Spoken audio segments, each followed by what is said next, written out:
We will start in 35 seconds.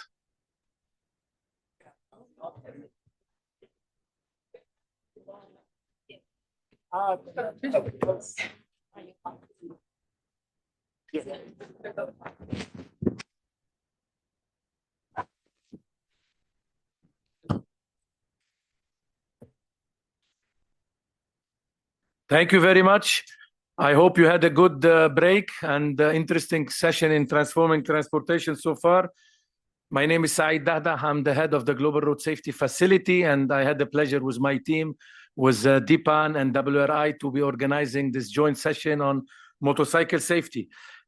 If you are not here for the motorcycle safety, please stay, because it's going to be interesting. Don't go. And if you are here for the motorcycle safety, thank you very much. So we will start, I think, as people will come in. We will have a standard panel, but before that, we have a keynote speaker. So I'll be introducing the speaker who can come here, and the presentation will be played. Then I'll be introducing our distinguished panelists one by one, and then we'll take it from there. Please, let's make it engaging. Make it as much as possible. Ask them questions. If you don't ask them questions, I'm going to ask you questions. So let me start by welcoming the great city of Bogota. We have Bogota here with us. And we have Mr. Segundo Lopez, who's the head of the Road Safety Office under the Secretariat of Mobility in Bogota. And I see Claudia is here also, who's the head of the Secretariat of Mobility in Bogota. Thank you very much. We always would like to hear what Bogota is up to. Of course, there are many things happening in Bogota, but for this session, they will tell us what they are doing on motorcycles, ride sharing, and other stuff. So, Señor Segundo, the floor is yours.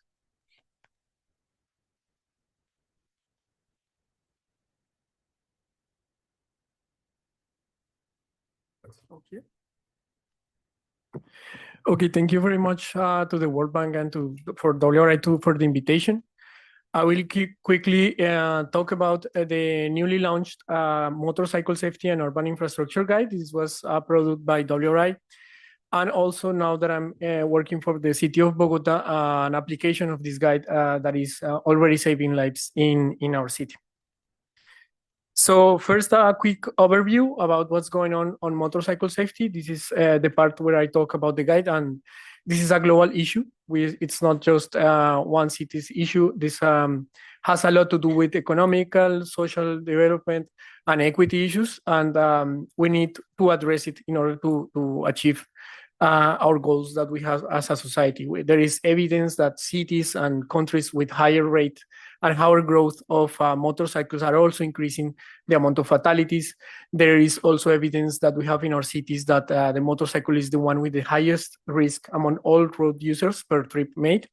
And also that, for example, women tend to use this as the main mode of transport in less proportion than men. So this is very important to take and to address from a different point of view, and to address it in order to improve the cities. So a little bit about the research. We did it in 6 cities. We tried that it was different cities. We have cities in Africa, Southeast Asia, also in Latin America. And we try to use cities with different rates of motorcycle use, motorcycle fatalities then, and also with different environments to test some hypotheses on what's the infrastructure variables that are having an impact on road safety. We also used, so besides infrastructure data, we also used speed data and land use. This is some of the variables that we used. And the idea was to test in all those cities using available data online. That this is very important for this research. This research is possible because nowadays it's easier to get data from everywhere in the world. This would have been possible, for example, 10 years to do it with the data that we use. So that's important that we're living in a time that it's also being easier to get data even in cities like Accra or Nairobi. So after the recommendations, the recommendations come from the models as well as the experience from the WRI team. And the general principles are similar to those of other other road users. Basically, the system approach keeps being extremely important to tackle road safety of motorcycles. This is not just, and I'm gonna get into that after, but this is not just a hashtag, or it needs to be have action in all the systemic way as possible. It's also important to prioritize proactively using data, using going to those places that we know we're going to have more impact, and that's hugely important in the case of motorcycle safety, and also using evidence-based design because in our countries, at least in the local context, we do have a lot of myths and a lot of beliefs that do not necessarily come from evidence. So this is extremely important in terms of motorcycle safety. So the first main recommendations, tackling vehicle speed is critical. This is probably everybody knows speed. I think everybody in this room will agree speed is important in road safety. But the guide gives a certain detail that speed management is critical, speed management for all road users. So only focusing on motorcycles that doesn't necessarily work. And the main speed that is critical, this indicator that we need to tackle is free flow speeds rather than other speeds of all vehicles. This is extremely important. I'm going to show you why. Another thing that we found is that it needs to be linear. Not point-based measures do not work as good as linear measures. This is also very important because motorcycles tend to relocate the hotspots when you do point-based measures. So this is extremely important in that not just a corridor level, for example, setting the speed limit, but also the speed management measures should be linear as well. The impact of land use is also important, and it needs to be considered. I'm showing here the case of Bogota, how low-income areas tend to have a much higher crash rate than those with the highest income, but it's also related to the commercial land use, and this is important also associated with the first recommendation, how it's not just a point-based thing, but it needs to take into account these factors, and obviously you will see that these two first recommendations obviously need to have a systemic approach, a comprehensive road safety plan, and also a comprehensive speed management plan. This is the one that is, I think, the most counterintuitive finding from the research, and is that intersections tend to increase crashes for motorcyclists. For all road users, including more intersections, tend to have a good impact on road safety, but if not managed appropriately, this could lead to more crashes for motorcycles.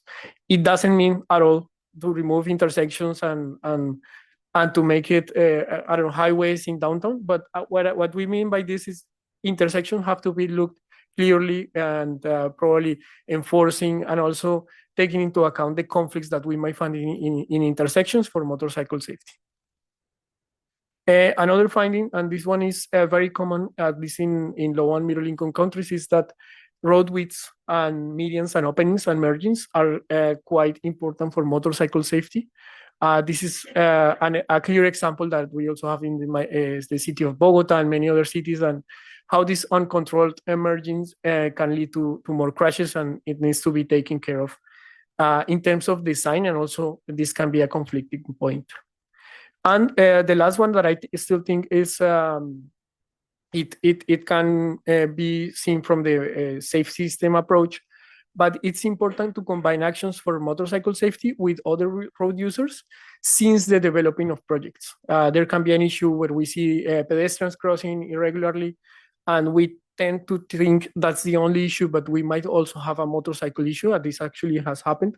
So it's important to consider impact of all actions, and how, for example, a well-designed BRT can lower motorcycle crashes. This was the case in our modelings, and some public transit doesn't, but the case of Bogota, for instance, that one decreases the number of motorcycle crashes. So that's also key for our research.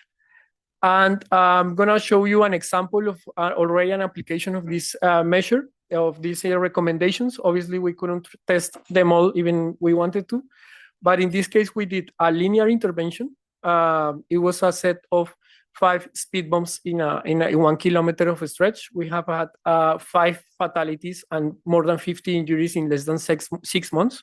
So it's a really critical hotspot that we had in Bogota. It was critical both for motorcycles, but also for all other road users, which is why it's important to have all road users into account.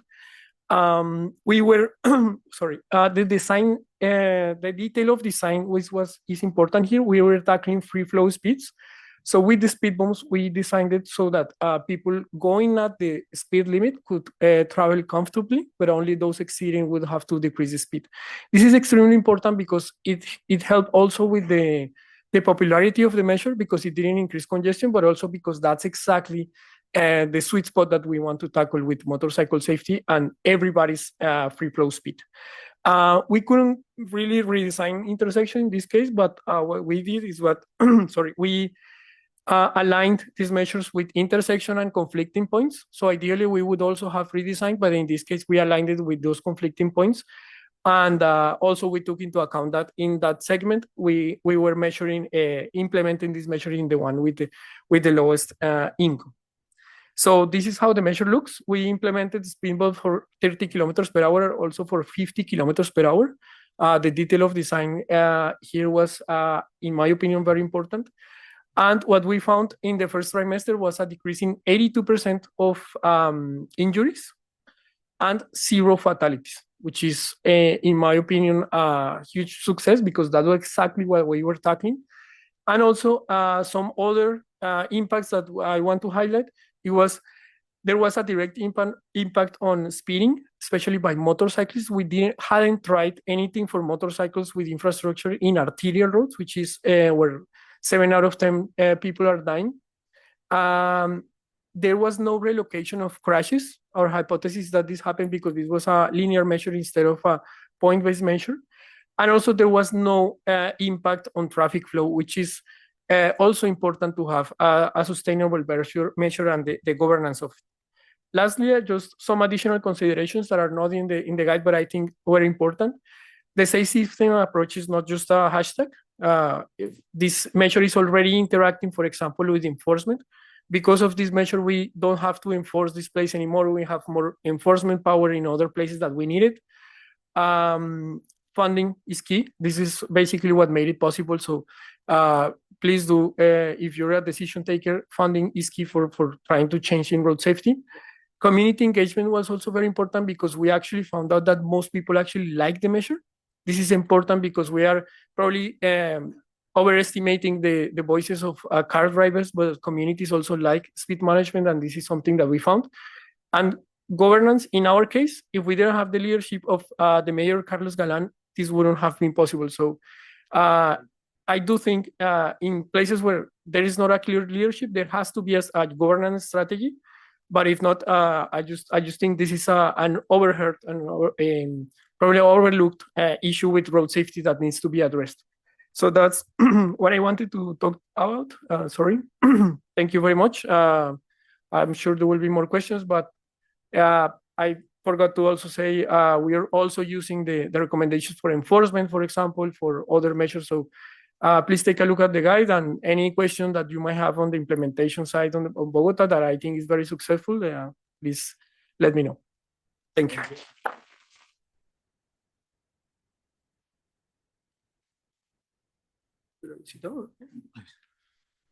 Thank you very much, Segundo. I all encourage you to take a look at the guide. This is one of the valuable publications that came out of this conference. So if you don't have it, please take a look at it, and also take a look at the particular combination of recommendation that came out. Some of it, of course, will be relevant to your city. Some of it may need to be adapted. So let me move now to the introduction of our distinguished panelists, and let me start with Mr. Davis Mwafunpe, who's the mayor of Dodoma from Tanzania. Thank you, sir, for traveling all the way to be with us. Please take any seat.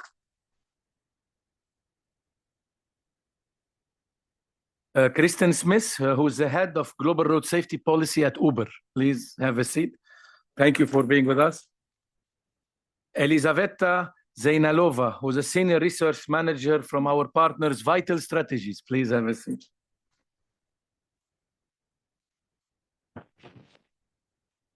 Our dear colleague and friend, Sam Clark, who has been very active, of course, in Africa, the head of programs with Transaid. Please, Sam.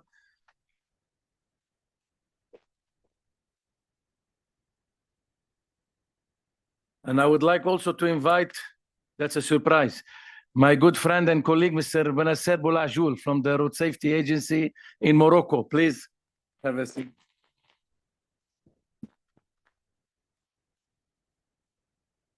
All right, so I think I'll have to come, even though I have some back problem well known by now, but as a protocol, maybe I have to come and join you for the discussion. So let me come get closer to you.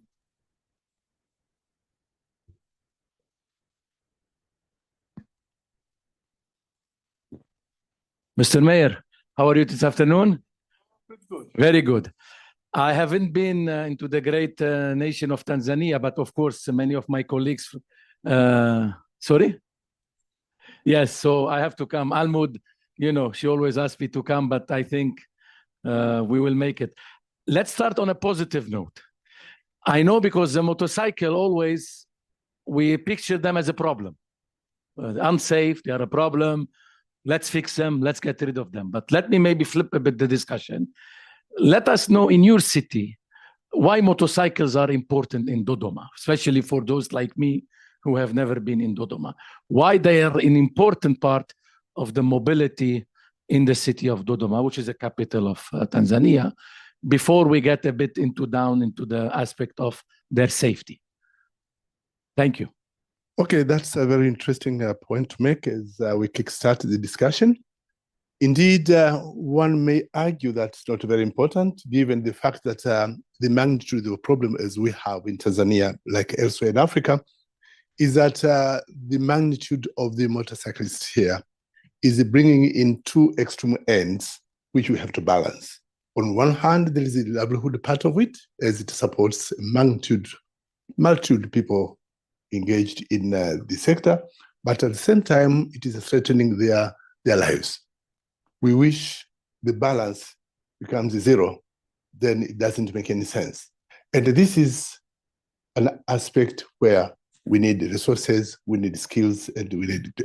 Now, this one is very important because the motorcyclist sector is coming to fill in the gaps that have been left wide open by the public transport system. So indeed, this is something that is really inevitable.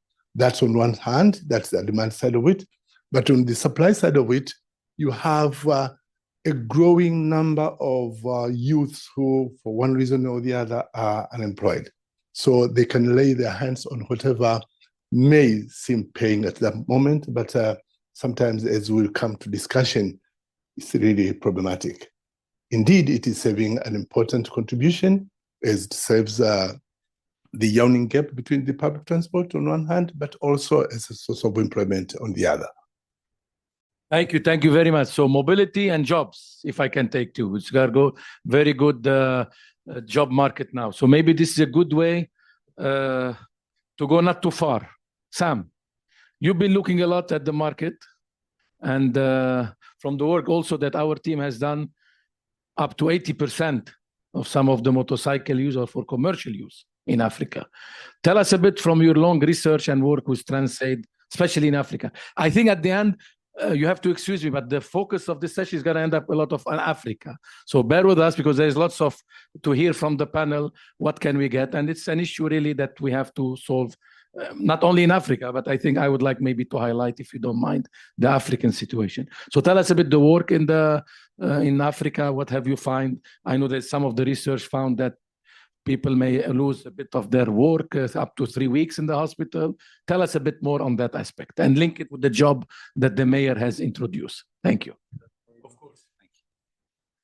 Thank you, Said. Good afternoon, everyone. I would like to say that, first of all, motorcycles have revolutionized mobility in rural and urban areas for the better. Better access to essential services, education, and employment opportunities. And that is a stance which I firmly believe in, but they have come at some cost to personal safety. So I've been working on motorcycle safety for over a decade, and more recently on a project which is FIA Foundation funded in Kenya.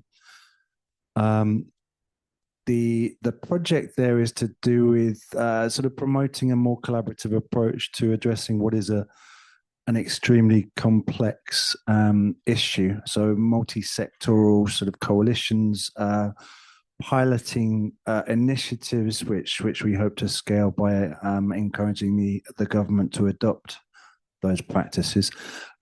As a coalition, we've performed a number of pieces of research since we first started in 2021. Back then, in Kenya, we had 1.9 million registered commercial motorcycle taxi riders.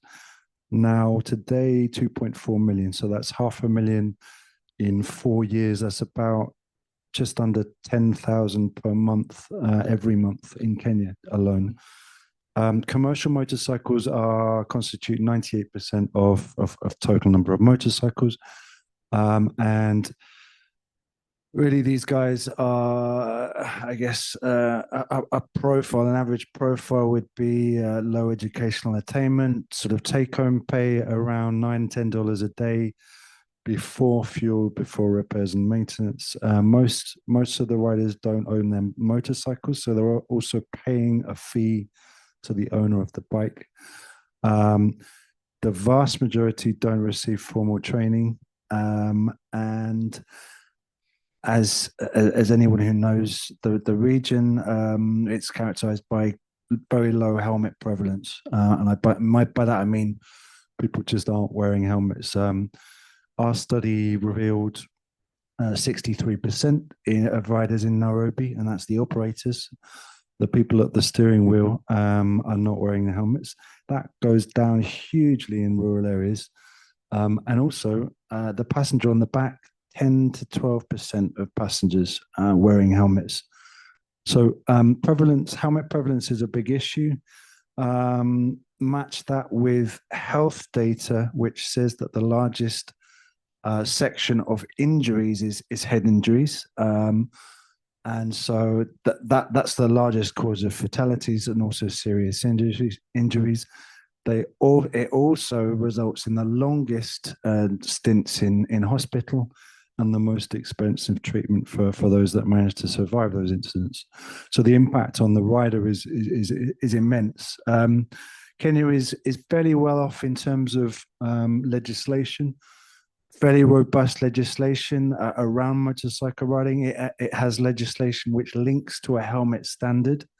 That's the Kenyan helmet standard, which is similar to the Indian standard, which is a robust, reasonably good standard. But prevalence is low. The market is dominated by substandard, illegal counterfeit helmets. You can get them for $3 to $5, and most riders are choosing to opt to wear them for the sake of being seen to wearing a helmet, and that's it basically. So you end up on the helmet, but we'll come back to the helmet because my dear friend at the end is going to tell us what they're doing on the helmet. But before that, Kristen, so you saw that commercial motorcycles are emerging. Sam told us 90%.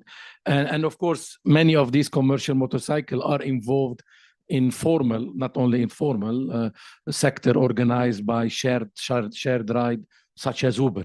So if you could please tell us, and of course, we've known Uber has done a lot of road safety, and the fact you are heading road safety and you are here, we would like to hear from you what Uber has been doing, in particular on the motorcycle segment of your business. And if we have some insight from Africa, that will be also great to hear. Please. Absolutely. Thank you for having me. So I lead road safety at Uber, and I work across all of our lines of business and all of our different modes of travel. But the vast majority of my time over the last, I would say, 3 to 4 years has been on motorcycle safety. As other folks have been saying, there is a huge increase in motorcycle use, especially in developing countries. We're certainly seeing that same increase within our own platform. More and more people choosing to deliver by motorcycle or to do moto taxi for the mobility service. And so really my entire road safety team has been laser focused on motorcycle safety. Generally, I think our North Star at Uber is to make Uber Moto the safest way that you can travel by motorcycle. We know that motorcycles inherently are a less safe mode of travel than in a car.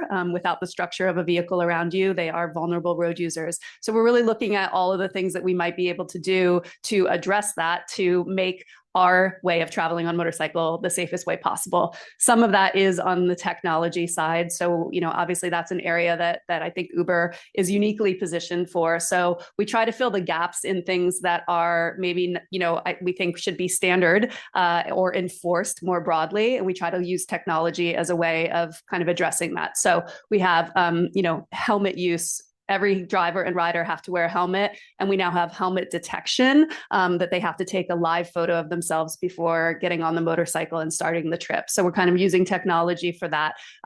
We are also doing things like there's I think a lack of research and data sets around telematics for motorcycles. We found that to be incredibly effective for four-wheel, is using telematics, understanding what are the harsh braking, harsh turning, kind of what are the trends that can lead towards crashes.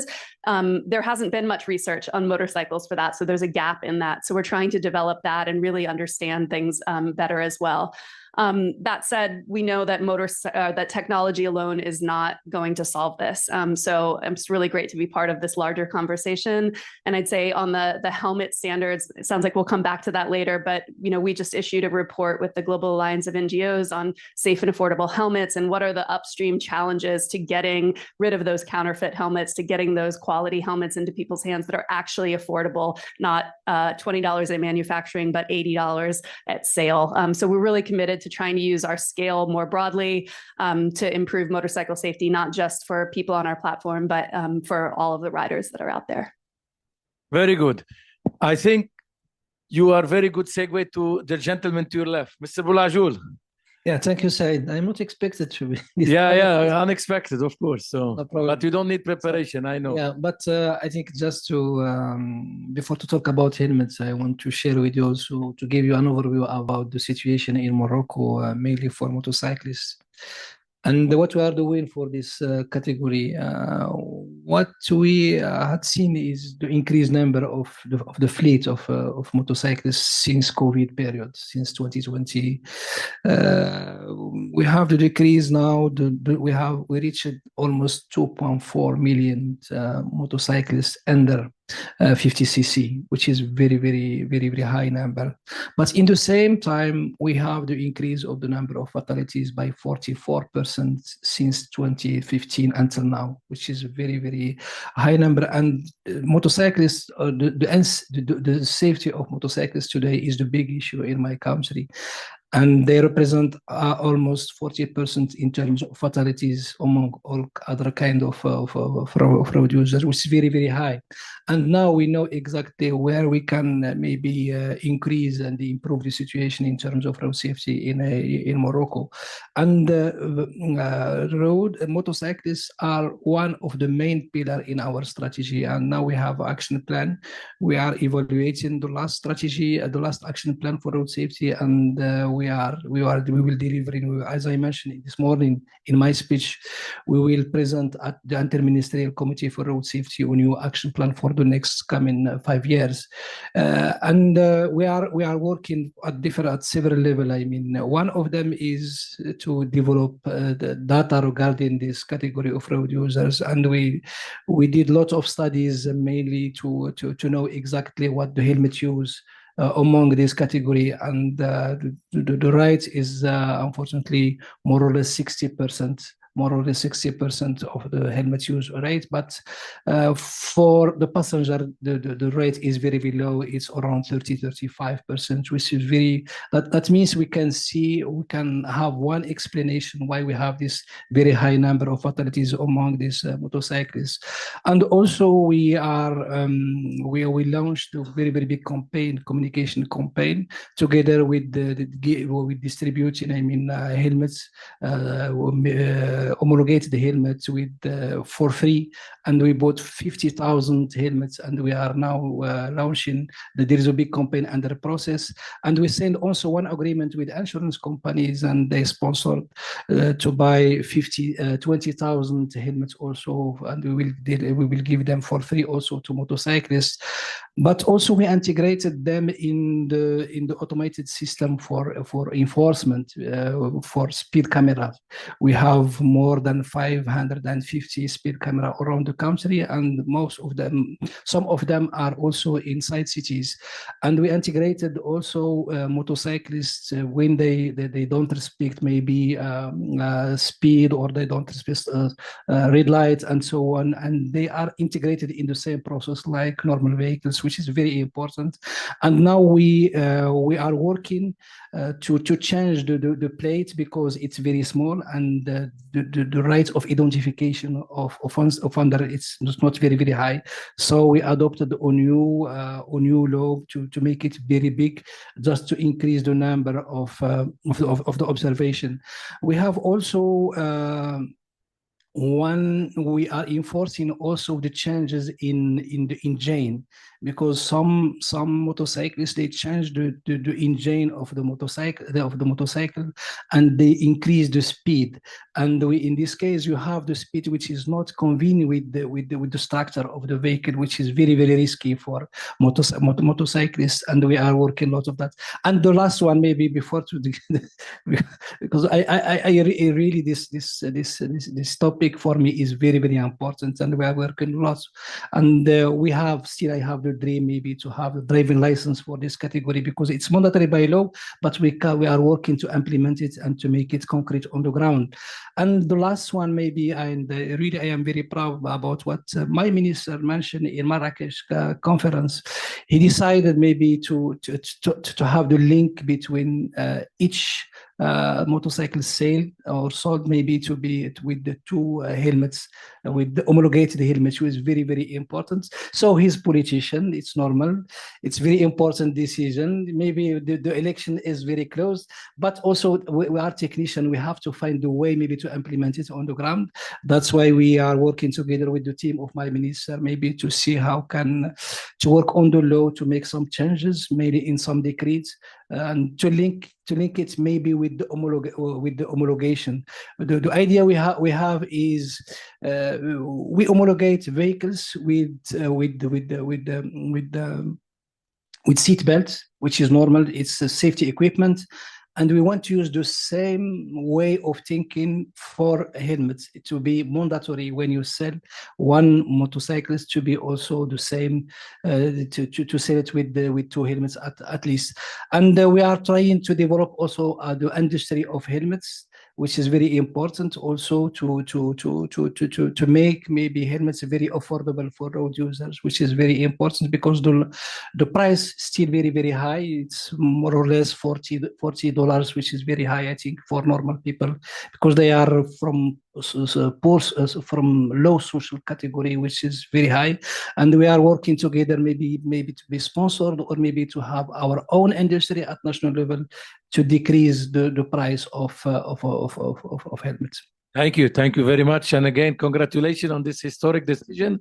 I think we look forward to the implementation, and I'm sure this would be a very good example for other countries to follow on mandating the helmet sale with motorcycles. If you allow me, Said, just maybe, I think today when we think to road safety, I think safe system approach is very, very important to approach. And I think we can create the add value if we invest a lot to have very, very good infrastructure.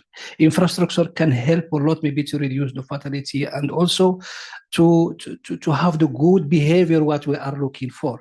because if you have very, very wide streets, it's encourage maybe drivers to go very fast, which is very risky.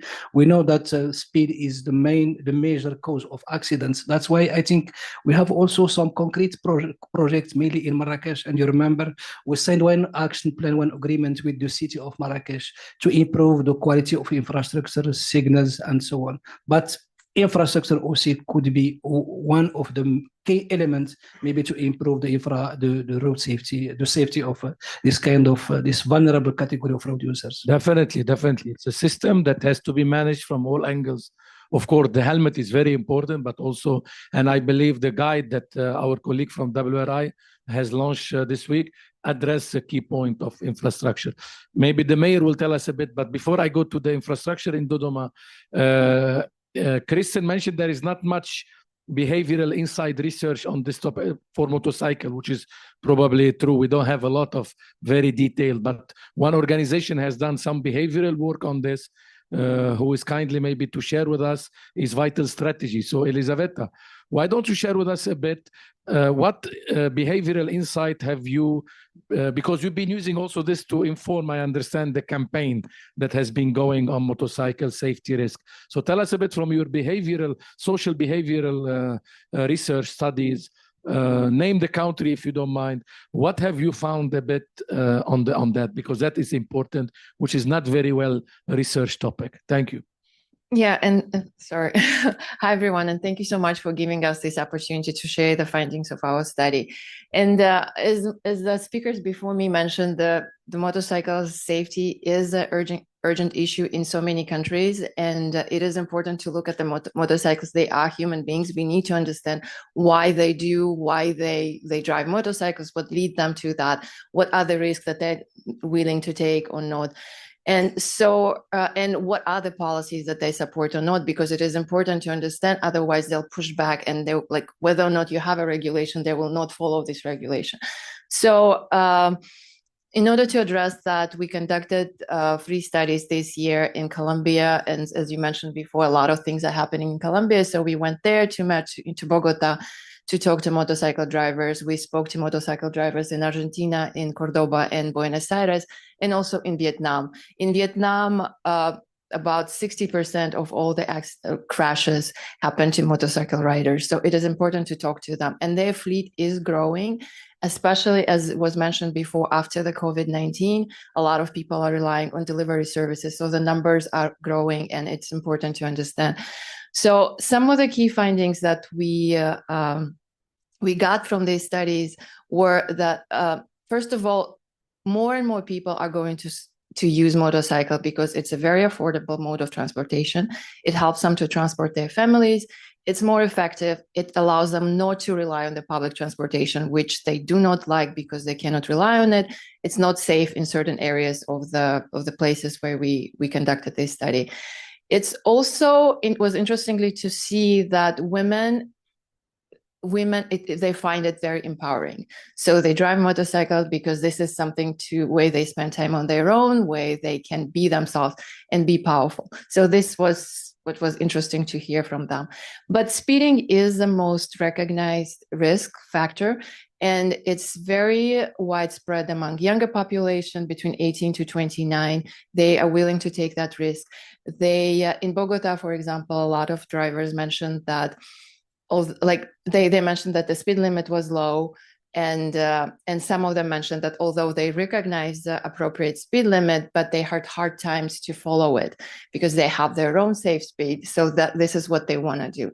In Argentina, it was widespread. Speed limits were just rejected. They did not want to follow speed limits. And this is something that was interesting for us to see. Also, the delivery workers do drive above the speed limit very often. It's a norm for them. Some say that they do that because if they don't do that, they're just losing their income and they're losing their spots. So they have to drive fast as they can in order to be able to deliver on time. The other finding was that the helmet wearing and drink driving, there was a high compliance in these 3 countries. People drive, they wear helmets.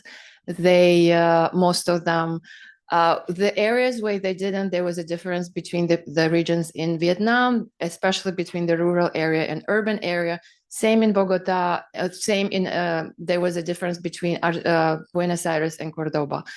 And the reason why the riders did not wear a helmet was either it was a hot weather, or it was a short ride, or there was no enforcement. Enforcement was a huge factor for them to comply with the regulations. So in the rural areas, typically there is low enforcement than there is in the urban area. And speaking of enforcement, a lot of riders disregarded, sorry, it's the wrong word. They did not like enforcement. They thought it's a corrupt system. They thought that they were just after them. They didn't want to pay fines. They said it's punitive. In Bogota, more than 70% of them said the cameras were there just to make money. In Argentina, the same way, they said that they only go after the delivery workers and this is their income, and they still punish them. Same in Vietnam, they said the fines were very punitive. So there are more and more findings that we are happy to share, and they are very important for the road safety interventions to be accounted for, because so far I haven't heard any. I mean, they are people, yeah, they are similar to us. They drive cars, they drive motorcycles or any other vehicles, and it is important to know what motivates us to do certain things. So in Bogota, for example, and I have to give the credit to Segundo, to Claudia, for launching the campaign on enforcement campaign. It just happened recently, and we evaluated it. And we noticed, we just have a preliminary finding, but we saw that although only 19% of riders or drivers think that having police, for example, on the street is a positive thing and it brings safety, more campaign aware versus campaign unaware were thinking so. So there were only 18% of campaign unaware, and those campaign aware, there were 22% who thought that having police on the street is for their better. It's also the crime issue was a huge thing that emerged, and having police on the street is something that could help to fight that. So there are a lot of things that are happening. We launched campaign in Vietnam also to tackle to address the drink driving, which we found was sometimes culturally acceptable, and especially in rural areas, they didn't have like transportation to go from point A to point B, so they were driving under the influence of alcohol. And just a final message: we do highly recommend to start including behavioral change indicators into your interventions and consider them when developing a campaign. There are various ways of doing that. Public health surveys that are annually run in the countries, or biannually. There are many other ways of this could be done. Sorry, very long talk. No, thank you very much. And again, thank you for all the work you've been doing. And I recommend everybody to take a look at these insights. Again, there's always some lesson that can be shared. Mr. Boulajoun mentioned infrastructure. So back to you, Mr. Mayor. You are in charge of a city, so I'm sure you have a lot of infrastructure going on. Tell us a bit, how have you worked on integrating motorcycle needs and mobility into the wider urban planning, transportation, and especially the widely known concept that you have in the country, which is the right of all riders also. Tell us a bit more about that, and how are you using your infrastructure investment to improve the mobility and the safety of motorcycles? Well, there are two sides of the problem there. From the planning point of view, we can safely say we never saw it coming. So that the way the structures are appearing there had never anticipated this magnitude of riders. And to remake the roads is deadly expensive. However, we probably have an advantage over other cities in the country because this is a new capital. We have focused investment in the same, but serious doubts can also be casted as to whether keeping separate lanes for the motorcyclist will solve the problem, because it's not the lack of space to run into, it's rather competition for the same. But one other attendant problem is that probably like many African countries, we have planning that is very segmented. When we have had our master plan, 2019-2039. It's only last year that we have embarked on transport master plan. So we can see the diversity, the gap between the way the master plan is for the city on one hand and the transport master plan on the other. Definitely, it leaves a lot of gaps to that one. But alongside that one, when we talk about infrastructure, we are talking about the drop-off points, we are talking about the signage, we are talking about the traffic lights, we are talking about the parking, etc., etc. Now, the point is, when you are in stiff competition for passengers, the drop-off points, the parking points are no longer useful. So you have to maximize the way you can see, just like an eagle landing to some other smaller birds on the ground. So it's simply rushing at the would-be passengers. Now, and because of this competition, sometimes you can also talk about the quality of the roads. But when you have a problem of ride sharing, even the potholes that would have been avoided when one was just carrying one passenger or at least one, it could have been a bit safe. Now, imagine if you have 3 or 4 at the back of the same, it compromises a lot of security in that regard. Now, indeed, in the current transport master plan here, there are clear indications that they are going to consider a lot about the demands of the cyclists. But again, the problem remains. The problem remains because the way the land use has been planned is in such a way that during the mornings, all people are coming in, and during the late hours, the cyclists are radiating out. So unless we have satellite settlements within an urban setting, where we can reduce the congestion in the city center, there's very little we can be proud of in terms of the structures. And the very structures that are meant to save these people are the very ones that are being knocked down during late hours of the night. You know, it's a competition. But at this point, I may even point out the fact that we have very clear lessons of how the same infrastructural arrangement can be of help. In Rwanda, this is good. It's all a question about not about the infrastructure. It's about the enforcement of the regulations. Now, one thing that we have here, we have a hidden factor, a hidden group who are never represented in these discussions. 80% of the motorcyclists in Dodoma, for example, probably throughout the country, are on contractual arrangements. And we don't see the owners complying to the same. They could be people like myself, they could be a policeman, they could be anything around that one. And if this is a group that sets a lot of compromise on the standards, we can as well forget about having clear safety standards in many of these countries.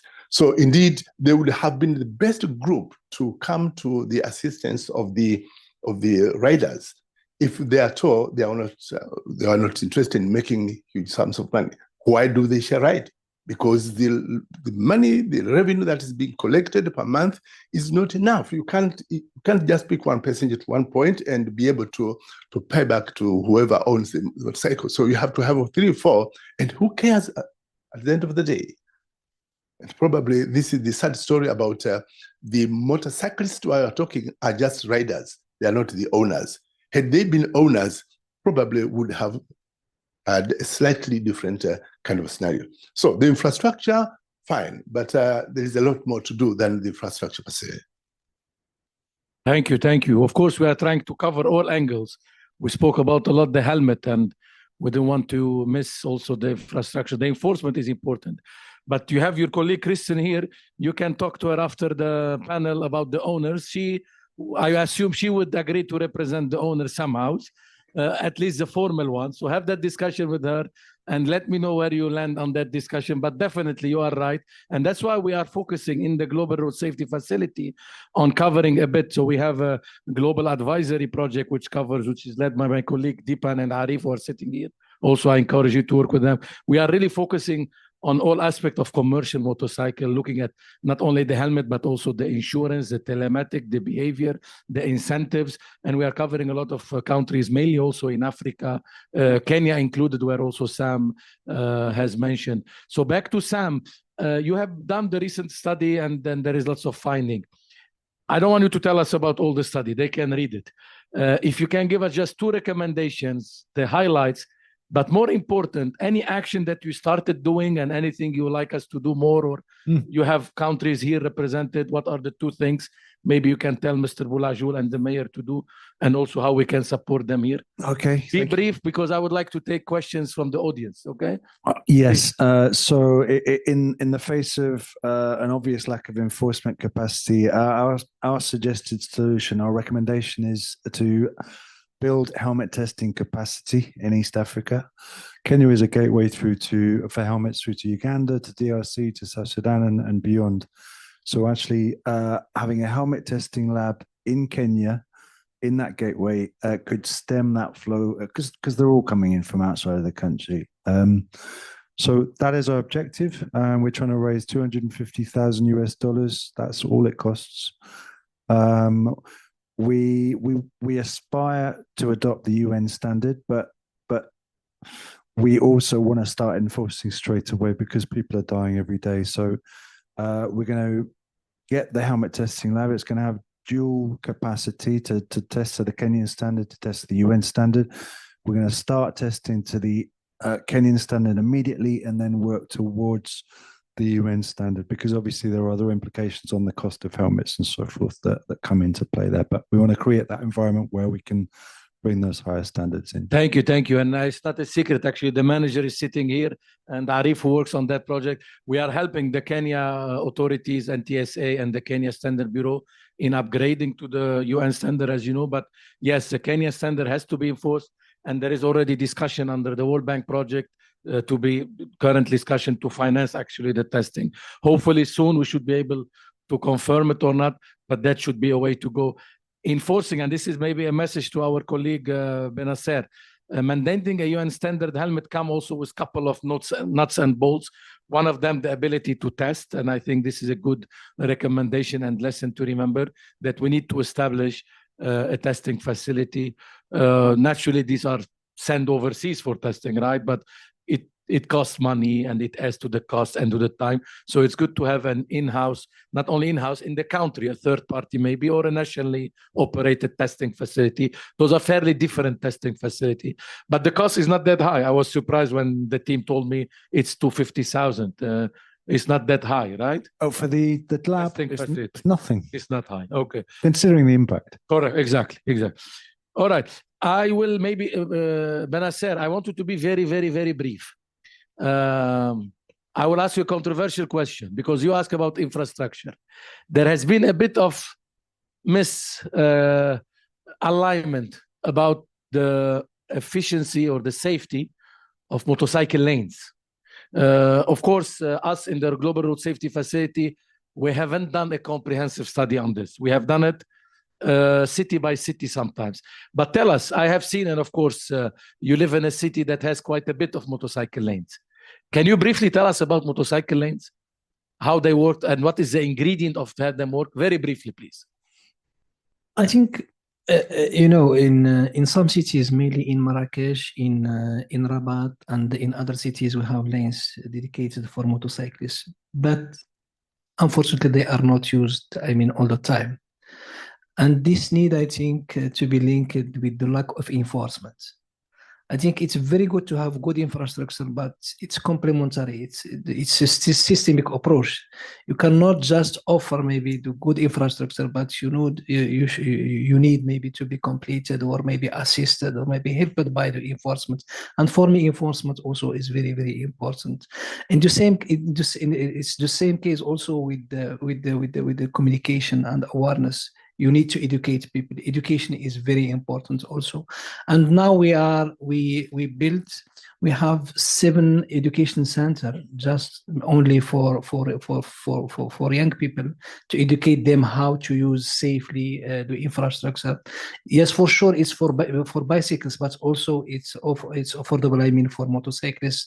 And the idea is to be more focused on education, because we believe that can help.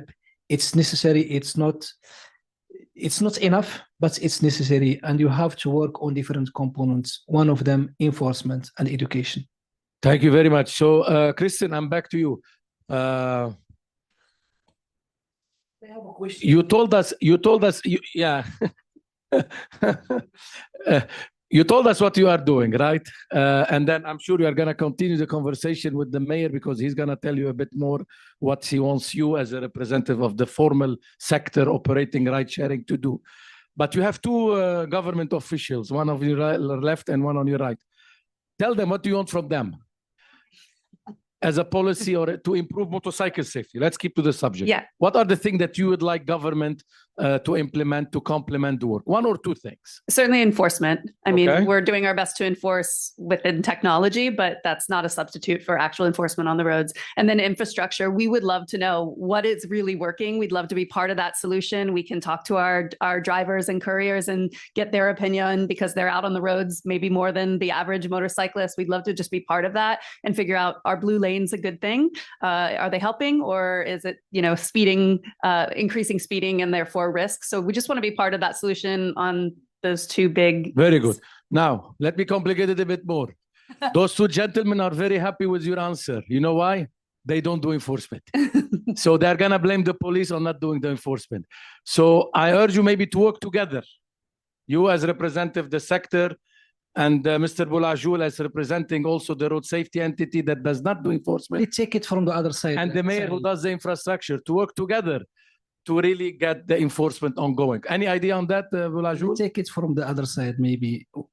Government, we are government and we are representing government, but we are looking maybe to some brands. We don't have Uber in Morocco, but we have other brands.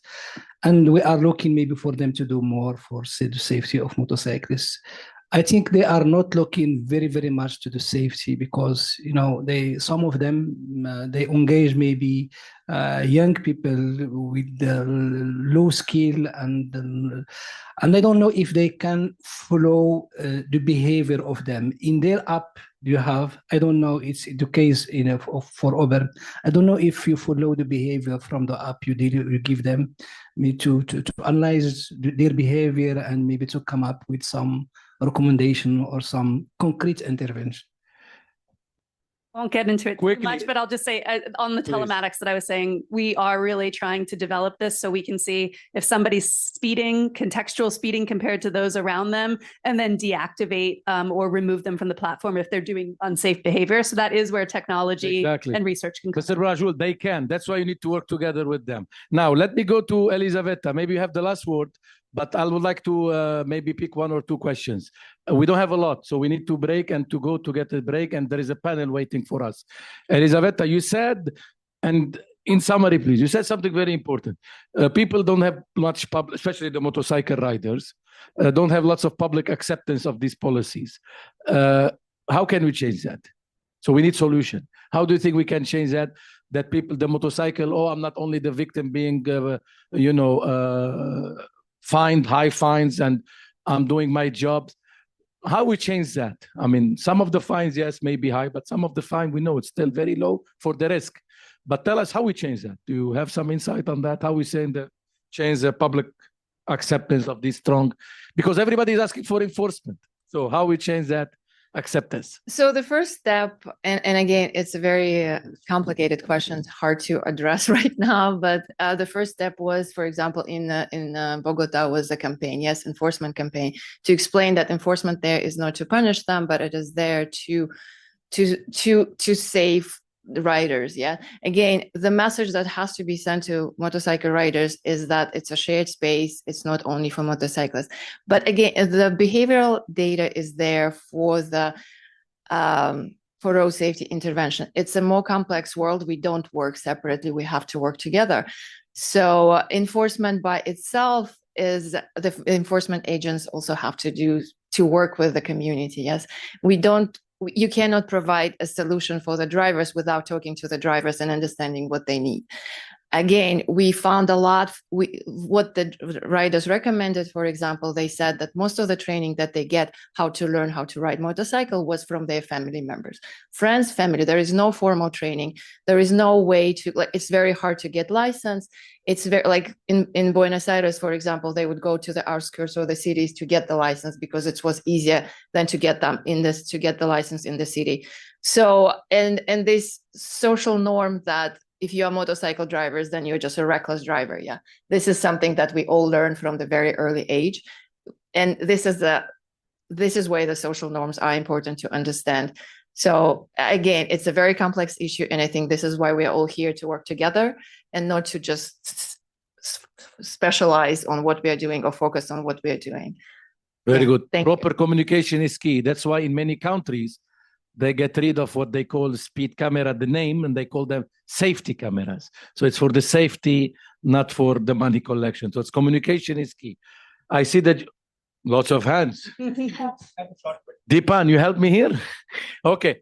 I think you are the first one, but please, the shorter you are, the better citizen you are for everybody else. Please, I can give you my mic if you want. I'll talk about educating drivers and making sure that they understand what you need to do to be safe. My question is, what are we doing to educate the other side, the consumers who expect their package like that, who expect their trip to be like that? Are we doing enough to educate them about the increased risk to motorcyclists when they have to get their package in 5-10 minutes? Who do you want to answer this question? Kristen or Mr. Boulajul, but quickly, please. I lost my mic, but I have a high voice. You have it, please. You go ahead. Okay. We talk to both sides of the market, drivers and riders regularly. As an example, we no longer allow riders to be messaging drivers while they're in motion because we don't want to distract them while they're in motion. So we hold those messages and say, your driver's in motion right now. So we're trying to look at those kind of things. We also, we do set realistic expectations on timing based on the speed limit, not on the speed that people are going. And we also look at incentives, making sure that we're not incentivizing unsafe behavior by trying to reach unrealistic goals for the riders or for the drivers as well. So I'm happy to talk more about it with you later. Please, take her for the cocktail. I have a lady's hand in the back. The lady, could you please come forward? We'll give you the mic. Thank you so much. Thank you. My question is more strictly for Uber.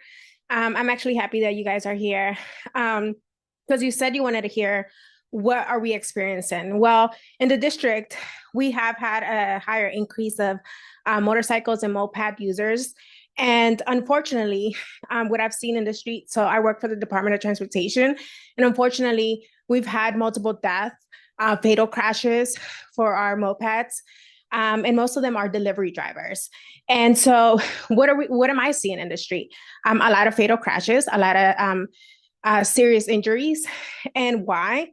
Well, because they're speeding. We've spoken about, you guys spoken about that, but it's unsafe behavior. They're running red lights. They're using our bike lanes, and some are driving intoxicated. And so how do you hold your drivers accountable? How are you verifying registration? Because we are doing enforcement here in DC.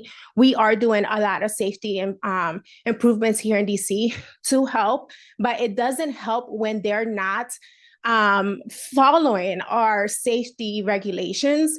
And also it provides an additional task for our enforcement, like police and MPD and others, to keep track of all these drivers that may not have accurate registration. So like, how are you on your end being accountable and making sure that your drivers are accountable and are properly using our roadways, are being respectful towards cyclists, towards pedestrians, and are not abusing our roads and our safety? Thank you very much. I think you can take this, I think, because we need to close. I don't think we have one more. Quickly, please. One topic that we didn't cover today was the manufacturing side of the motorcycles. if we contain them to 25 kilometers per hour, would that solve a lot of our problems? Yes or no? Attend the session on ISA on Thursday that Deepan and David Ward are putting together. With this, I have to close because we have a panel. We cannot take the time of your break and your panel. Thank you very much. This was excellent. I don't know if you want to take a picture of the panel, please do so. It's okay. She can take it. It was a bit, she can take it separately with you. Christine, please, could you please take? Thank you so much. Thank you. Can we take a picture, please, together? Thank you. I think if you